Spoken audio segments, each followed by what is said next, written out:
Social মিডিয়ার কুরুচিকর ট্রোলের মুখে পড়েও একটুও ভেঙে পড়লেন না অভিনেত্রী শ্বেতা ভট্টাচার্য, বরং ঠান্ডা মাথায় এমন জবাব দিলেন যা দেখে তার প্রশংসায় পঞ্চমুখ নেটিজেনরা।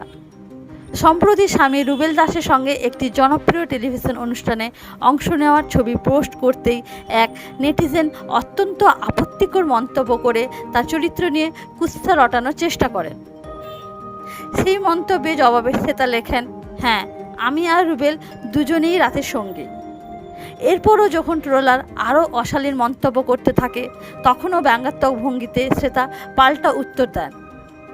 অন্য এক নেটিজেন তাকে মাসি বলে কটাক্ষ করলে সেখানেও হাস্যরসের সঙ্গেই জবাব দিয়ে বুঝিয়ে দেন ট্রোলে তিনি ভয় পান না।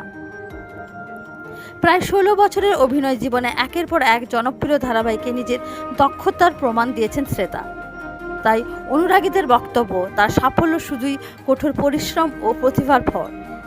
কুরুচিকর আক্রমণের মুখেও যেভাবে তিনি আত্মবিশ্বাসের সঙ্গে জবাব দিয়েছেন তা অনেকেরই কাছে হয়ে উঠেছে সাহস ও আত্মসম্মানের এক উজ্জ্বল উদাহরণ।